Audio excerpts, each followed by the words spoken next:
MCD के कर्मचारी दिखे एमसीडी के खिलाफ। 3 जून 2022 को एमसीडी के कर्मचारियों ने रोहिणी जोन के मुख्य द्वार पर अपनी मांगों को लेकर प्रदर्शन किया और उसके पश्चात रोहिणी डीसी और आला अधिकारियों को अपनी मांगों का ज्ञापन सौंपते हुए उन्हें अपनी मांगों से अवगत कराया। गुलामी का तमाशा बहुत हो लिया, अब तो जागो जगाता है मेरो लिया।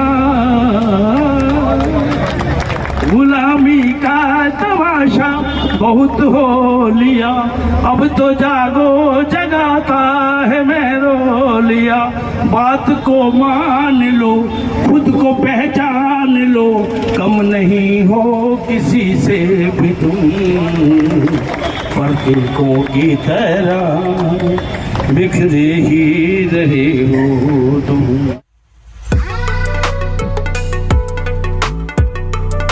एक सफाई कर्मचारी के 10-10 लाख 12-12 लाख रुपए निगम की तरफ बकाया है। जो कर्मचारी रिटायरमेंट हो चुके हैं, अपनी सेवा से निवृत्त हो चुके हैं, उनको 3-3 साल हो गए हैं, पेंशन के भी लाले हैं और उनके ड्यूज तो कोई बात ही मत करो उनके ऊपर।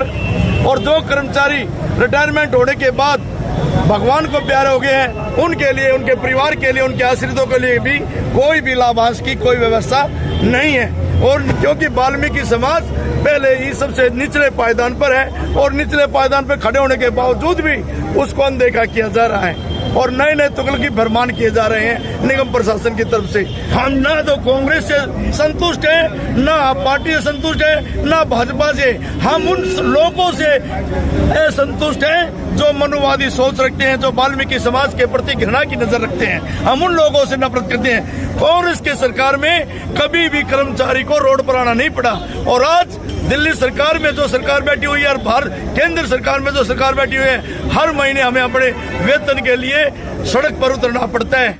हम यहाँ से नगर निगम को, कॉर्पोरेशन के स्पेशल ऑफिसर को, कमिश्नर को, राज्यपाल को और तमाम जो नई लॉबी आई है उन सबको हम ये मैसेज देना चाहते हैं कि सफाई कर्मचारी इस टाइम दिल्ली में पिस रहा है। दिल्ली देश की राजधानी है और यहाँ का जो संदेश है पूरे देश में जाता है। अगर यहाँ हमारे सफाई मजदूरों को सताया जाएगा, यहाँ उन पर अत्याचार जुर्म किए जाएंगे, उनके अधिकारों को दबाया जाएगा, उनका शोषण किया जाएगा, तो हमारे देश के तमाम सफाई मजदूरों का मनोबल गिरता है। इसलिए उनका मनोबल बनाए रखने के लिए हमारी कोर कमेटी, भाई हमारे पूर्व चेयरमैन है हमारे चावरिया जी, संतलाल चावरिया जी, इनके नेतृत्व में पुनः गठन हुआ है। हमारे तमाम साथी इसमें संघर्षशील साथी हैं और हम निश्चित तौर पर ये कॉर्पोरेशन को बताना चाहते हैं कि कॉर्पोरेशन इसे क्या कहते हैं, कोई गोलगप्पा ना समझे सफाई कर्मचारियों को। सफाई कर्मचारियों को इस तरह से प्रताड़ित करना और उसके ऊपर से जोर जुल्म ये है कि पिछले 3 महीने से उनको वेतन नहीं दिया जा रहा। पिछले 4 से 5 महीने से जो कर्मचारी रिटायर हो गए उनको पेंशन और उनके बेनिफिट नहीं दिए जा रहे। जिन कर्मचारियों की डेथ हो गई उनके परिवारों को नौकरी नहीं दी जा रही, उनके टर्मिनल बेनिफिट नहीं दिए जा रहे। लोगों को पक्का करने के नाम पर दलाली हो रही है। कुछ संगठन कमिश्नर के साथ जाकर, मेयर के साथ मिलकर उनकी गलबैयां कर रहे हैं। वो सब को चैलेंज करने के लिए ही हमारी नगर निगम समस्त कोर कमेटी का पुनर्गठन हुआ है और हमारे संगठन के तमाम नेतागणों ने ये संकल्प किया है, चाहे कुछ भी हो जाए, सबसे पहले सारे कर्मचारियों को पक्का कराना हमारा परम कर्तव्य है। जितने भी कोर कमेटी के पदाधिकारी हैं, उन्होंने कसम खाई है कि हम मरते दम तक सफाई कर्मचारी भाई बहनों के हित में काम करेंगे, उनकी मांग डिमांड के लिए लड़ते रहेंगे, चाहे हमारा पसीना नहीं खून भी बह जाए, हम अपने कदम पीछे नहीं देंगे। देखिए, मुद्दा केवल ये है कि जो कर्मचारी 30 साल से निगम में काबिज है उसका नियमितीकरण हो। जो कर्मचारी 30 साल से निगम में काम कर रहा है और आज तक उसको पक्का नहीं किया गया है, उसको पक्का किया जाए। डीओपीटी की गाइडलाइन है कि 240 हाजिरी पर निगम कर्मचारी का नियमितीकरण होना चाहिए। डीओपीटी की गाइडलाइन है कि जो कर्मचारी निगम में काबिज है उसको मेडिकल कैशलेस कार्ड दिया जाना चाहिए। आप देख रहे हैं जब से तीनों कॉर्पोरेशन एक हुई हैं, उसमें ज्ञानेश भारती जी को निगम कमिश्नर बनाया गया है और जो स्पेशल ऑफिसर है निगम के वो अश्विनी कुमार हैं।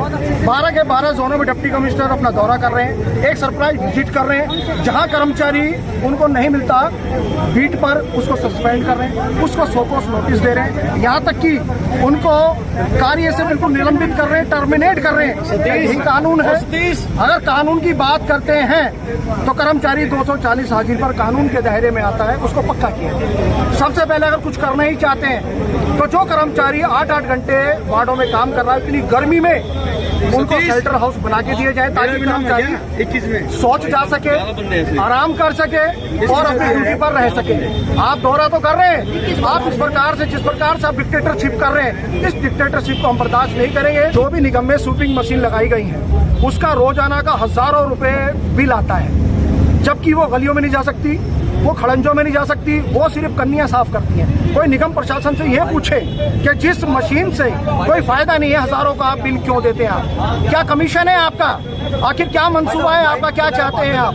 बल्कि कर्मचारी जो सफाई कर्मचारी दिल्ली नगर निगम का, वो गलियों में भी काम करता है, खड़ंजों में भी काम करता है, नालियों में भी काम करता है, लेकिन जो जेसीबी मशीनें हैं, जो ये स्वीपिंग मशीनें हैं, इसका कोई भी मतलब नहीं है। ये गैर कानूनी है और ये गलत है। इस मशीन को खत्म किया जाए। मेरा कर्मचारी जो कि 8 घंटे नौकरी करता है, उसको उसका टाइम पर मेहनताना नहीं है, 3 माह से इनको वेतन नहीं है। और डिपार्टमेंट की यदि बात करें तो सुपरवाइजर स्टाफ को 7 महीने से वेतन नहीं है। विधवा पेंशन की यदि बात करें, 7 महीने से विधवा पेंशन नहीं है। जो कर्मचारी रिटायरमेंट हो चुका है उसको 7 महीने से उसको भी पेंशन नहीं है। और जो कर्मचारी आज भी रिटायरमेंट हो रहा है उसको कोई भी टर्मिनल बेनिफिट्स नहीं है। क्या यही नीति है इनकी?